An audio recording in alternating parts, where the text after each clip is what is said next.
Good afternoon, everybody. It's a pleasure to be here with you all. Hopefully, some more people will be joining shortly for this last session. My name is Diana Cárdenas Monar. I'm a researcher at the Institute for Climate Economics. And I'm happy to be here moderating the session on emissions pricing and distributional impacts, supporting vulnerable groups through the green transition.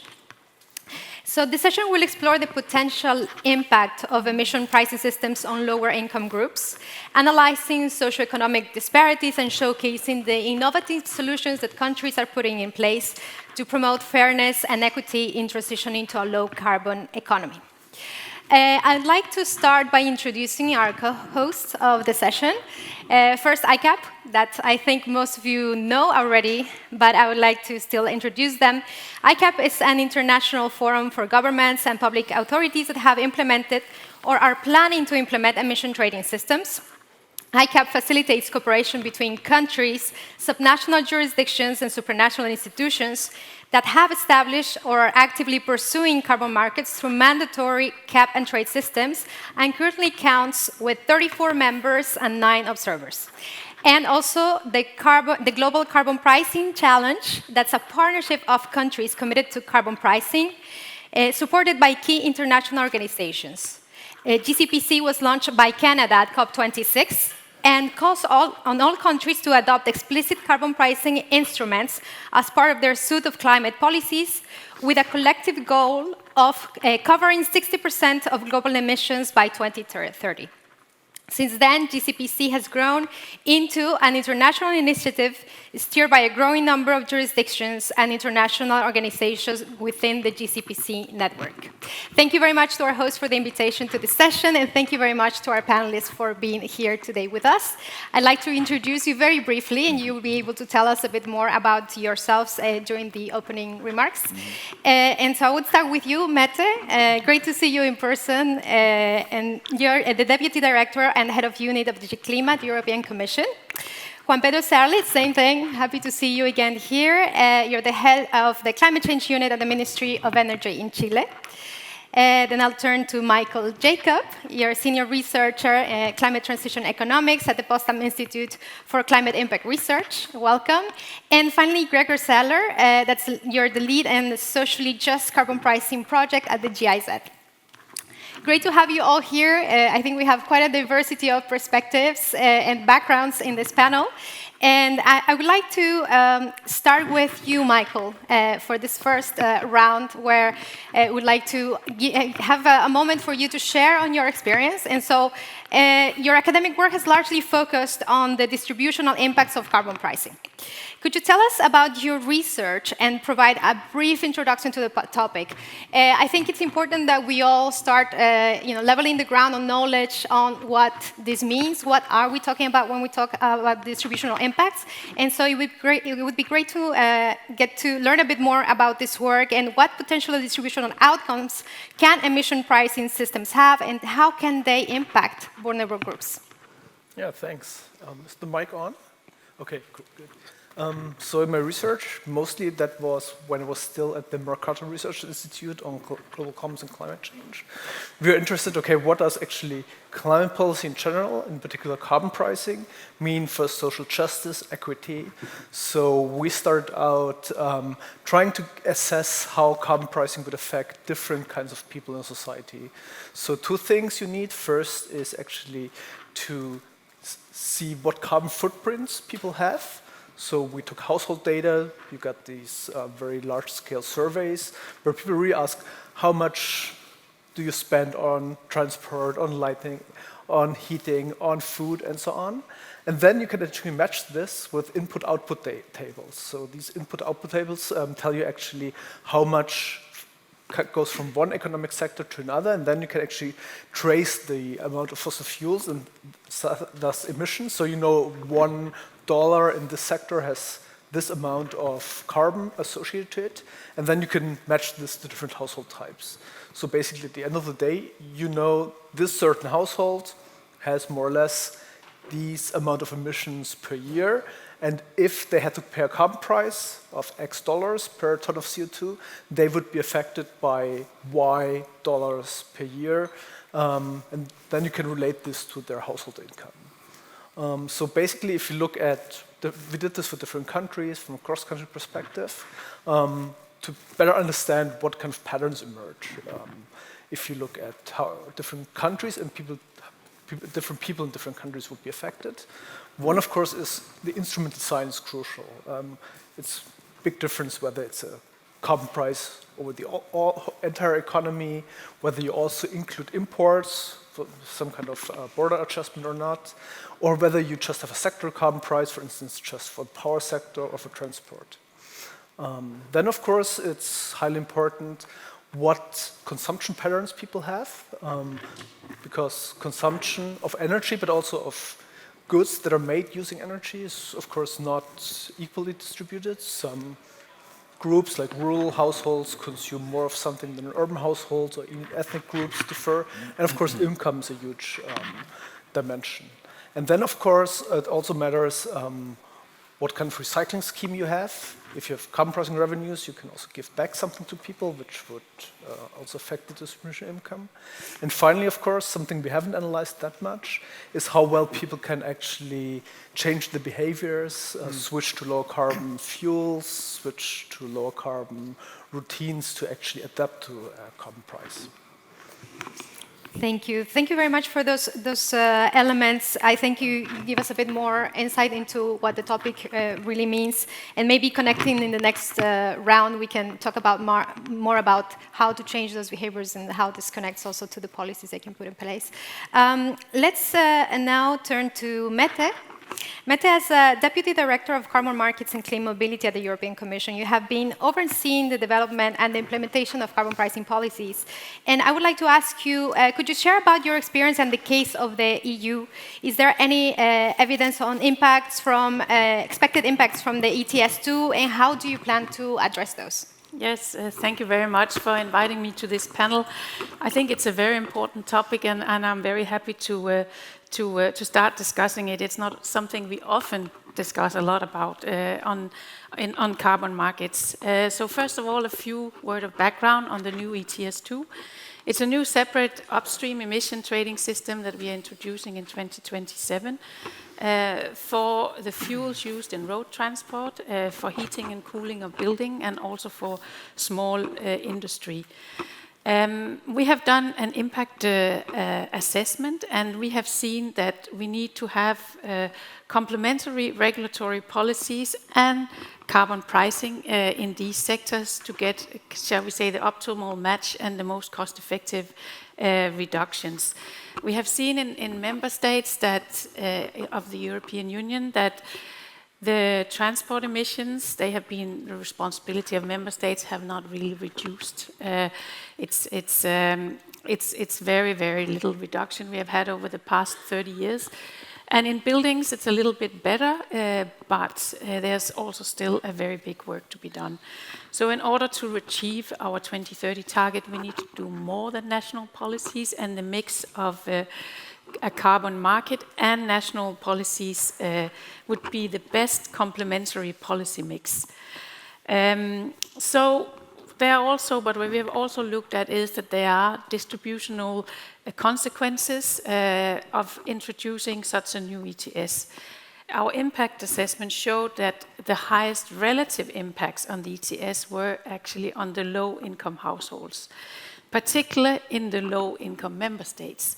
So we have these households dedicate the largest share of their income for heating compared to other income groups.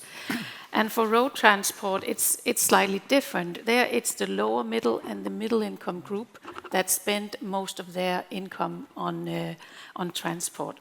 So it's important to address exactly those income groups and those people who are affected by the new measure. We also showed that, or analyzed, showed that the 20% poorest households are responsible only for 9% of the emissions in ETS2. So there's an imbalance, while the 20% richest are responsible for 32% of the emissions.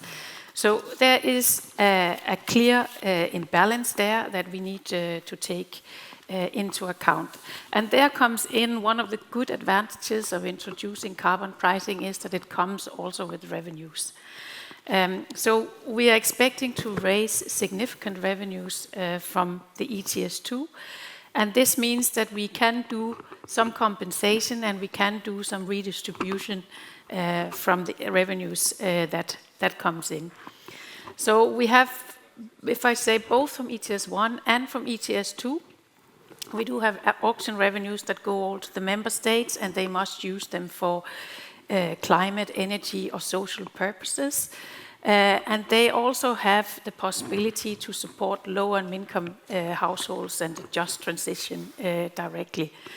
So we have the solidarity element built in ETS1. It's the modernization fund that helped the lower income member state to change and transform their energy systems. And for ETS2, there we have then created a whole new thing for these most vulnerable groups, namely the Social Climate Fund. And here it's also politically, it was very important to link the two things. We would never have politically been able to get the buy-in for a new ETS2 with all the costs for consumers if we didn't also have a social climate fund that would take care of the most vulnerable groups. And also the other way around, there wouldn't be such a social climate fund if we didn't have the revenues from ETS2. So the two elements had to be negotiated hand in hand in the co-decision, and I'm glad that we managed to put both instruments together. I don't know if I'm on time, then I will come back to the Social Climate Fund afterwards. Thank you very much, Mette.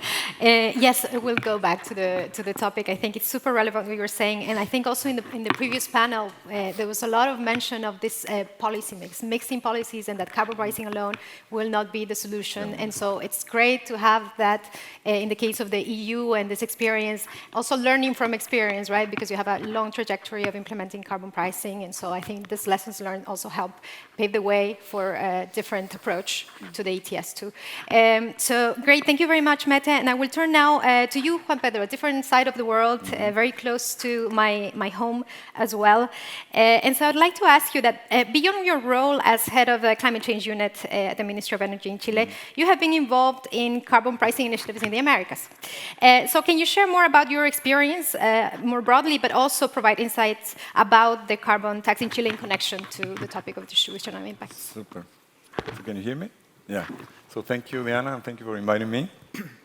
I coincide 100% with you in terms of the relevance of the impact of any carbon pricing in households, people, even in industry. So it's a relevant issue. In terms of the carbon pricing in the Americas, I think it's a great initiative. I think it's something good is happening, and I'm very positive in terms of carbon pricing in the region, besides having the great examples of, California, Quebec, which are part of this initiative. And we learn very much about how they have addressed, this potential impacts in people because of their carbon pricing instruments. And I think revenue recycling is something that is so key, and it matters really much where you spend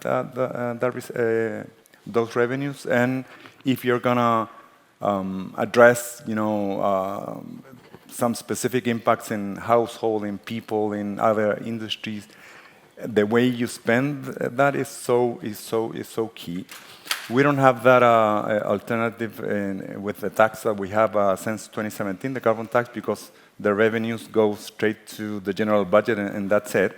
But that doesn't mean that behind the design of our carbon tax, the people that was behind this instrument, they clearly had in mind that if we put a price on carbon, which was the main idea behind putting a carbon tax in Chile, was precisely to consider minimizing or avoiding any impacts on people and some other industries. So the design of our tax was so special in terms of, compared to other carbon taxes in the world.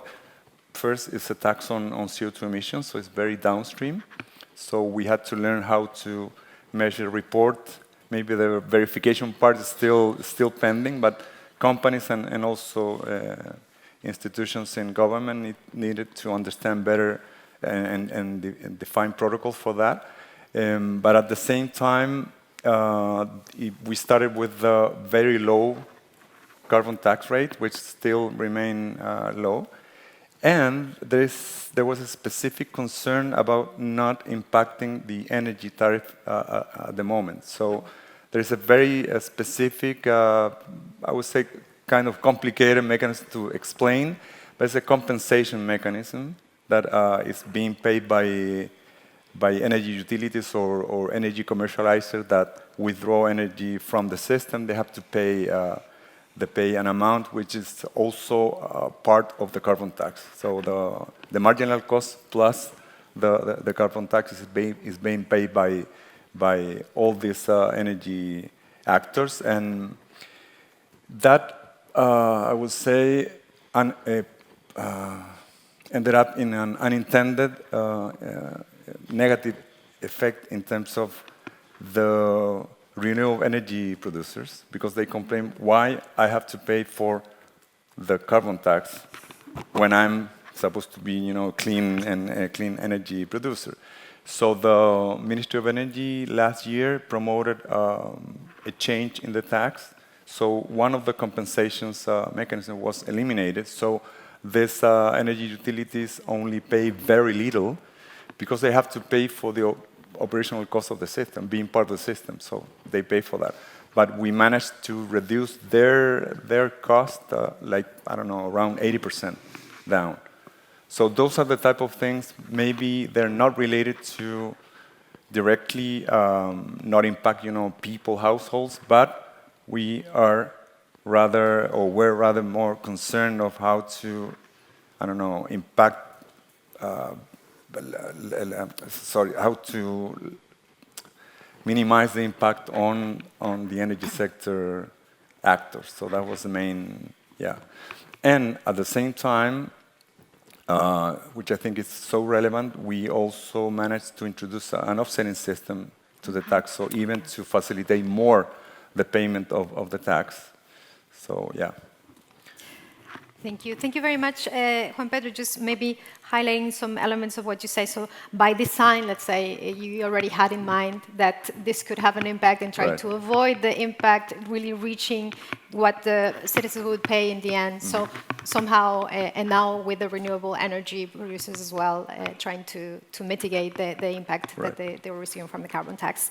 Great. And maybe we can hear more about probably what's the new perspectives, what you're thinking in terms of also distributional impacts in connection with revenue. If you have any thoughts of that, but we'll leave it for the next round. Okay, I would like to turn now to you, Gregor. And I know that there are some slides, so I'll just ask you to prepare for that. So as part of the socially just carbon pricing project of the GIs, that you have developed the carbon pricing incidence calculators tool.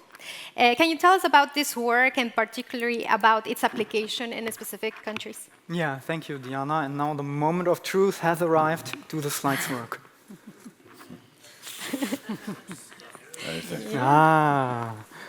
All right, so we have already heard what distributional impacts are and that they greatly matter for actually the acceptability of carbon pricing in the countries. I think this is true for high-income countries, and this is even more true for low- and middle-income countries. So as distributional impacts are a piece of the, let's say, greater policy mix puzzle around carbon pricing, they are a particularly important piece, and in my opinion, a piece that has been somewhat overlooked in the past. So I think it's great, therefore, also to have this panel here.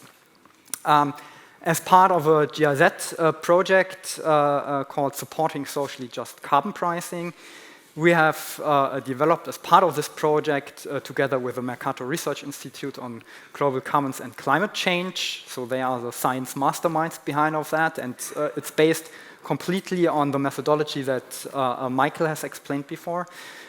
We have designed the carbon pricing incidence calculator, and have piloted that, and I would even say co-developed it with Uganda and Mexico. So the calculator works in a way that it's hopefully relatively easy to understand. It's openly accessible, web-based, because for us it was important to bring that whole conversation about distributional effects not just to the ministries of finance, but also to broader stakeholder groups that would also be affected by a carbon price. So I will walk you through the tool in just 2.5 minutes. And this is, as I said, openly accessible. You see the URL on top of that slide. Yeah, and at the first step, you basically choose one of the 80+ countries that are currently in the calculator. In this example, I chose Mexico. And in the first step, you select a population group. Of course, there are income groups which are greatly important for the distributional impacts, but there are also other household characteristics. In this example, for example, you could also choose, sorry, I have to steer a bit, household size, education of household heads, sub-national levels, where there can be great differences actually, electricity access, main cooking fuel, etc., etc. The exact choice depends a bit on the data for each country, but I just want to emphasize, do not just stop with income groups, also look at these other household characteristics. Having that said, for now we stay with the income groups to keep it simple. In the next step, you set the carbon price and the policy instrument. So on that top bar, and I was even told that I have a pointer here, you can choose the price that you would like to model, to simulate. Here in this example, I chose $25. And then in the second step, you choose the policy instrument you want to do. Here in this example, I go for a national carbon price. So basically all carbon emissions emitted domestically.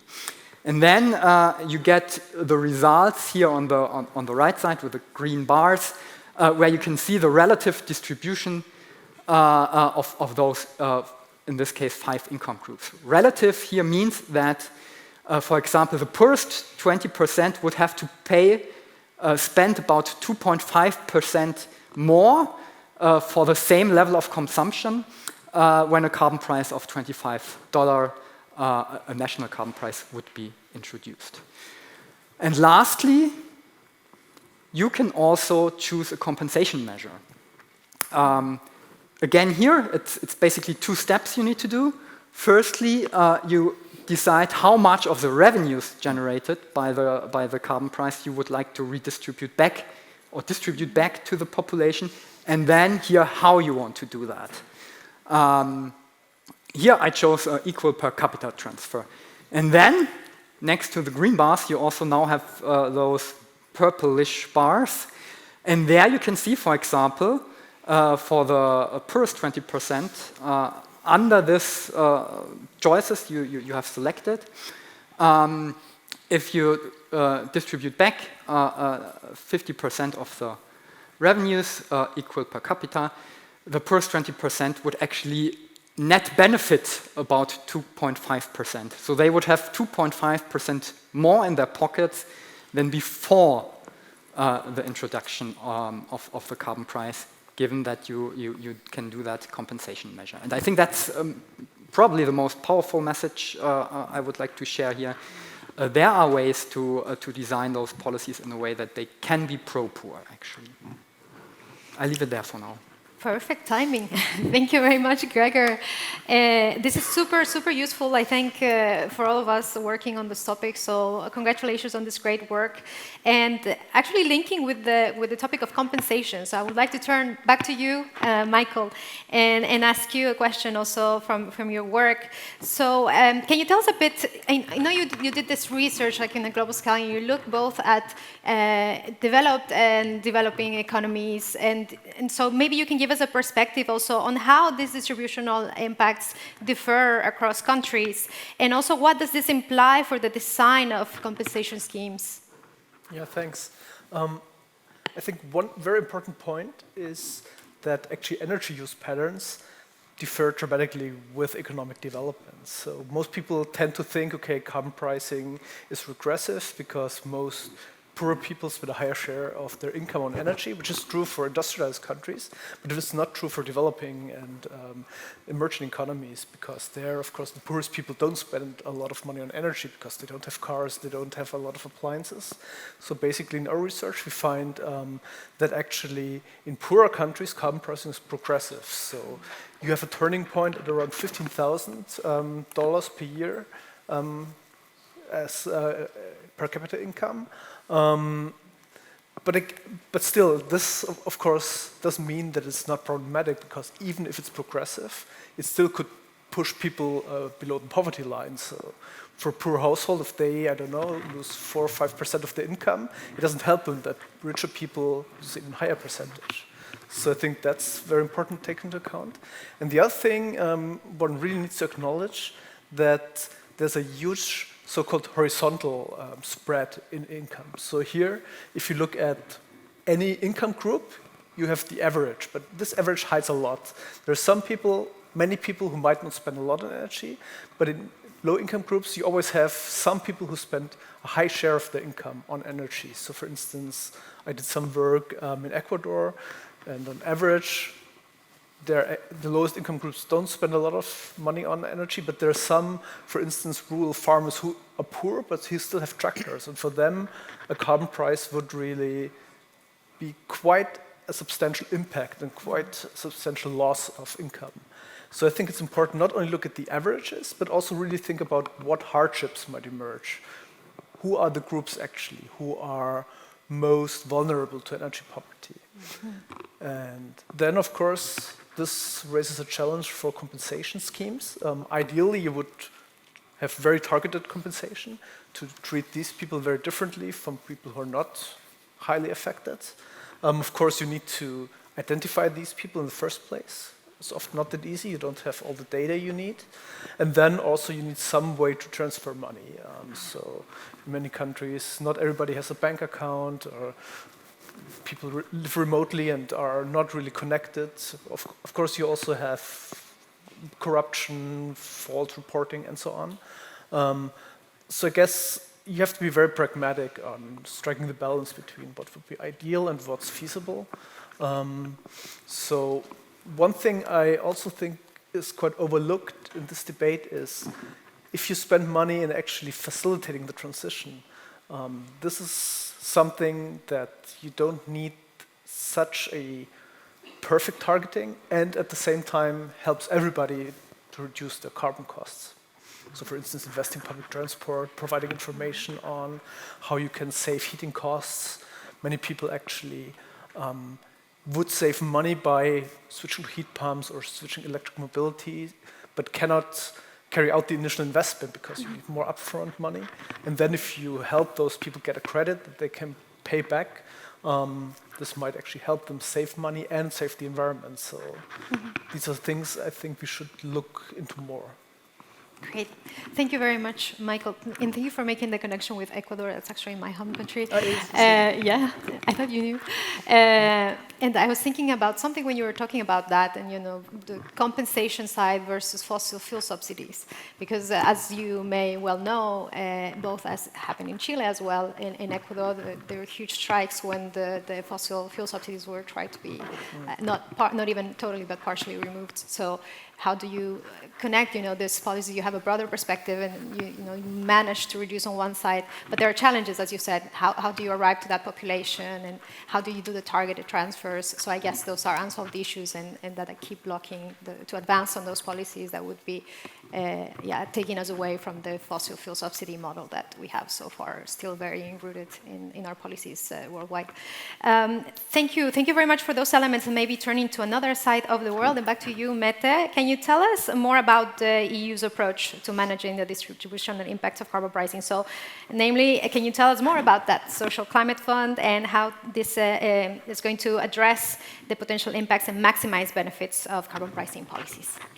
Yes, thank you. So it's the first time we're having this social climate fund. I think it's going to be 87 billion euros between 26 and 32. I think this is not the most important. The most important is really how it's going to be done, what we are going to do. So first of all, the distribution key has been made so that it's the lower income member state that will benefit more, and then also that it's the transport vulnerable and the energy vulnerable. So we now have these indicators has to be developed.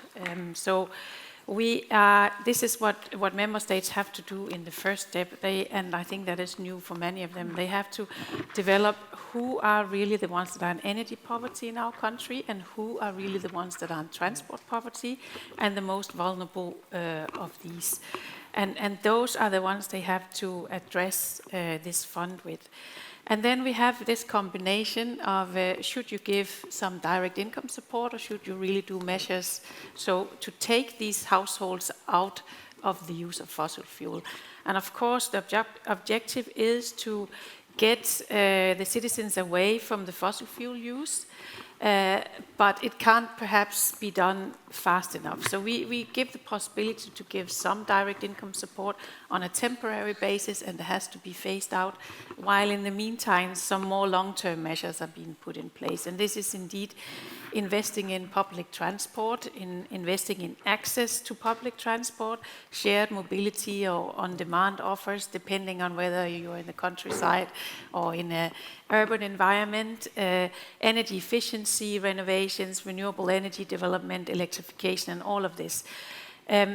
But the measures, it's important not only to look at the needs, but also, as you said, it has to be accessible for the vulnerable groups. And there you have a really big thing, because vulnerable groups are often not so easily accessible, or they don't take the initiative themselves. They don't have the means to do so. So you also need to think about the means of how you're going to deliver it. Maybe not electronically, maybe proactively you have to find the people and say this is what we can help you doing, and you need to follow up with the people. It's groups that are not only vulnerable, can also have other challenges in their life. So it's not only tailoring the measures to the right, but it's also ensuring that they have access to them, and then they will be using them. So it's quite a big new look at the vulnerable energy users and the vulnerable transport users, I think, for many European countries. So we're really looking forward to it. Member states are going to prepare their plans for how they will spend their money, and we are doing a lot to help, and we have done a big survey of what measures that are available around the globe in Europe, but also in many other countries. We have found from North America, for example, to give good practices that can be the starting point. So it's a little bit of a new thing in many places, and we look very much forward to seeing the national plans in June next year, and then they will be approved and starting in 26. Great. Thank you very much, Mette. I think that's very, very useful, and looking forward to learning more about how this is going to take place. There are many questions about, who is really going to receive the support, and I think there are many people that are interested, especially on the transport side, which is a huge sector for emissions as well worldwide. So great to know about this approach. And I would like to turn to you, Juan Pedro, now. And ask you more about how you're thinking the supporting policies in terms of how to deal with potential distributional impacts of carbon pricing in Chile. You have told us already about the design and how things are at the moment, but maybe is there any reflections on a potential evolution? Is there any discussion how can revenue use play a role? As you told us that revenue use for the moment it's just it goes to the general budget and then we don't know what happens with it. So can you tell us if there are any discussions at the moment on potential use of revenues that can address this distributional impacts? Yeah, sure. So, yeah, as I said, the revenues in terms of the tax, we cannot earmark those. But what is interesting, now in Chile, discussions on the increase in the energy tariff, because during the pandemic, literally the costs were frozen, okay? In order not to impact, especially households. And the government, in the Ministry of Energy and other stakeholders are now discussing ways on how, this is not because of the tax, but the tax will have or can play a nice role there. So discussions are ongoing in terms of how to minimize the impact because this cost needs to be increased. The situation is not more sustainable for the companies.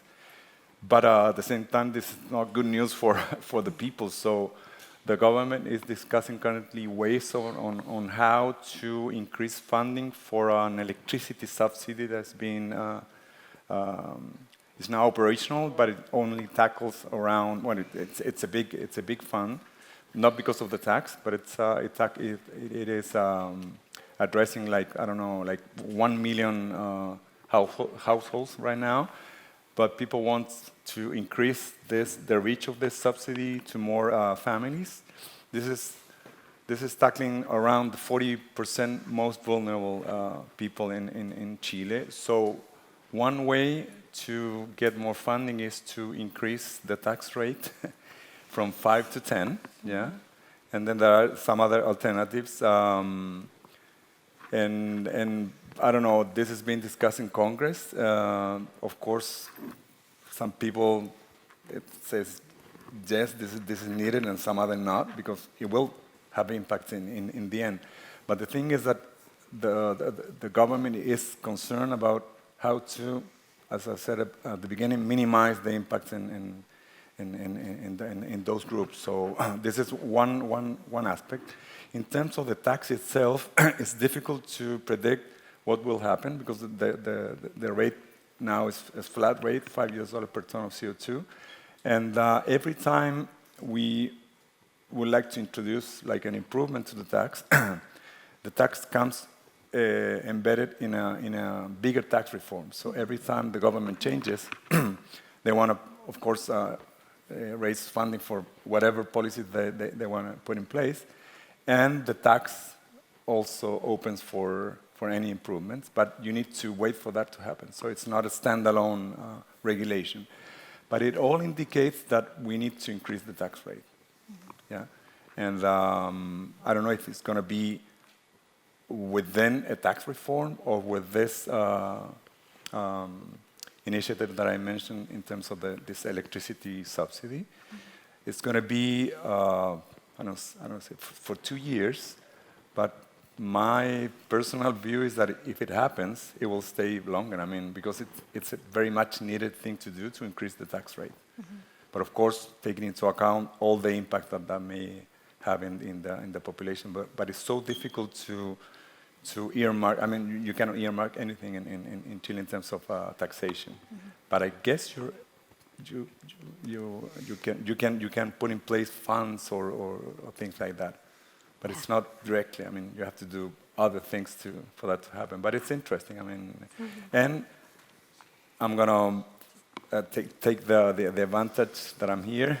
I'm from the energy sector, and in the energy sector, we are planning to put in place a cap and trade. Mm-hmm. So we're going to start designing a pilot next year. So we hope to be in a position to implement it from here to 2027. So of course, all the experience of the UETS, for instance, or Quebec or California, in terms of how to improve or develop, co-benefit measures for the people, that of course will be taken into account. But it's just a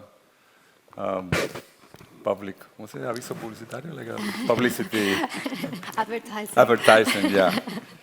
Great, thank you very much, Juan Pedro. So giving us this good news on the work you're doing, and we'll see what happens with the revenue side. I mean, there are very different ways to circumvent that. The EU is a great example of how you can use different channels for that purpose, and even South Africa uses, they have the same issue of the earmarking side, but they do some soft earmarking. So there are different techniques that you can use to try to channel revenues where they're most needed. Great, and I would like to finally turn to you, Gregor, and we'll try to then have a little time for questions. So can you tell us a bit more about the tool? Let's stay with the tool. We'd like to learn a bit more on how this tool has helped governments design carbon pricing systems or accompanying policies to manage the distributional impacts and adverse effects of carbon pricing. Sure, thank you. So first of all, as a side note, you can also depict that in box plots that then would go beyond averages, but would be much more complicated to explain in 3 minutes. So I decided to go for averages here. Yeah, and then coming back to your question, we, as I said, we piloted and co-developed it in Uganda and Mexico. And it's not our objective to basically have those countries then implement a carbon price, but to enable them to actually make an informed decision if and under what design they want to implement a carbon price. Then, of course, the starting point in Mexico and Uganda is very different. In Mexico, you have already on subnational level different different carbon pricing instruments in place. You have a national pilot to be launched as an ETS. So there it's more about kind of helping to further refine their overarching strategy and further develop their carbon pricing journey. And in Uganda, there is no carbon pricing whatsoever so far, and they were at the very beginning of thinking about carbon pricing. Might that be a good idea for Uganda? So there, it's of course a very different conversation, but even more importantly there, to really assess these distributional impacts pre-policy implementation. And there I just really want to re-emphasize what Mette said, that of course this is modeling, so this is like what in theory works best, but then of course you do have to look what is the reality on the ground in the sense what's the political economy, what kind of social protection schemes might there be, who is reached and who is not reached, and often the poorest are not reached, what is considered as fair. For example, lump sum transfers for one reason or the other are often perceived as not as unfair, and so on and so on. And that greatly also matters.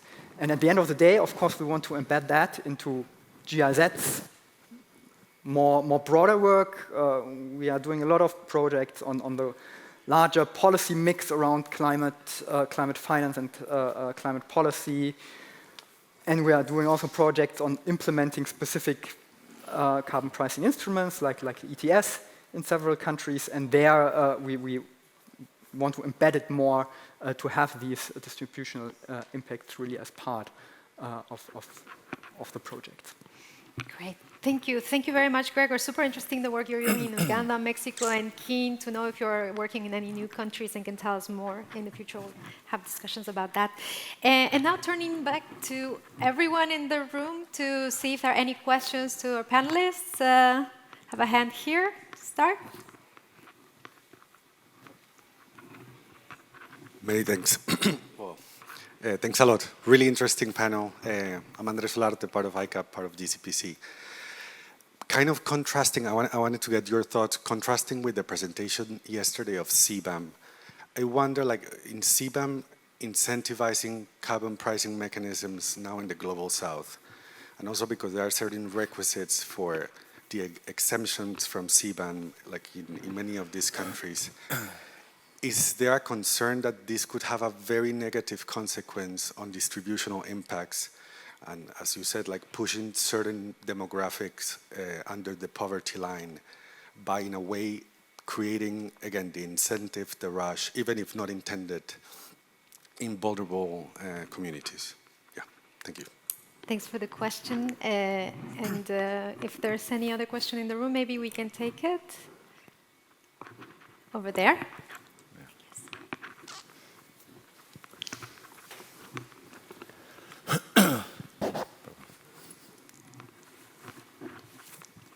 Thanks. My name is Jacob.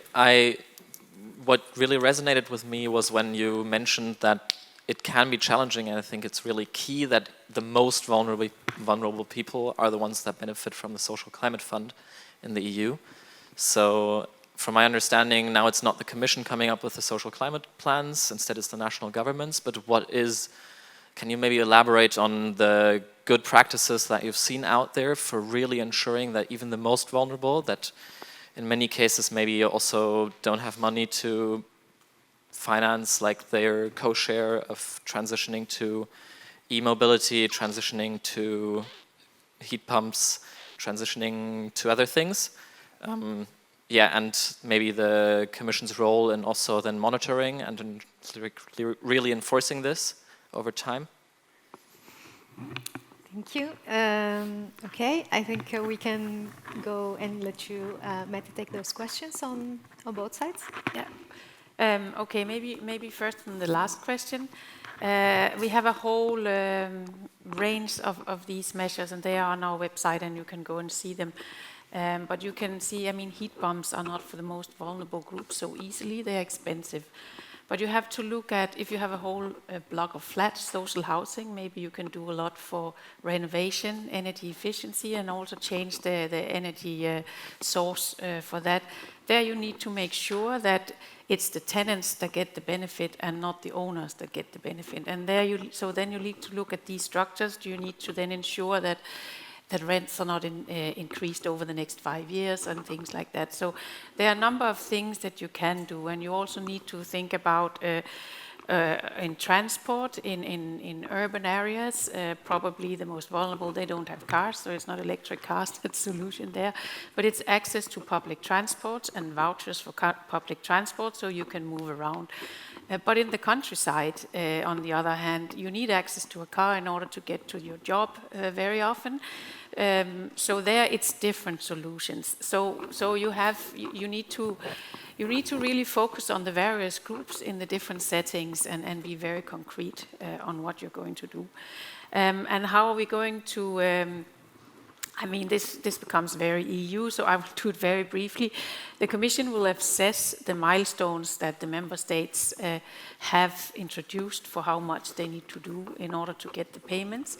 And then it's, of course, as always, the auditors that will come out to see whether this has been implemented the way it should. So there's European level audit on anything that involves European funding. And on the other question, the first question on the CBAM, indeed. CBAM sectors are not, shall we say, directly, it's a steel, it's cement, so it's kind of products to build something else. So it's not directly the consumers that are the ones that are being, the costs are not directly being put on them. So it's a different thing, and we also have under the ETS1, we don't have a consumer approach, but we have the compensation is more to help modernizing the energy systems. So this is what you could use the revenues for if you introduce a CBAM in order to inspired from the necessity to comply with CBAM obligations, that the revenues from this ETS can be used to help modernize your energy system from these revenues and modernize the industries that are being that feel the new carbon costs. So I would say that's where you can use your revenues in a good way. Can I briefly comment on the CBAM question? Because I think there is definitely a point on that. Because I've been in conversations with a couple of countries in the last couple of months who surprisingly developed an interest in carbon pricing or even ETS. And I see there are two main drivers.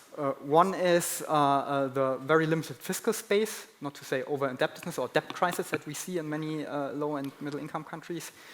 And secondly, CBAM, be it justified or be it not justified. And that brings a bit the risk that governments will not put the caution and carefully analyze the distributional impacts beforehand, but maybe will rush into introducing carbon pricing instruments and not do it in the way that it should be done.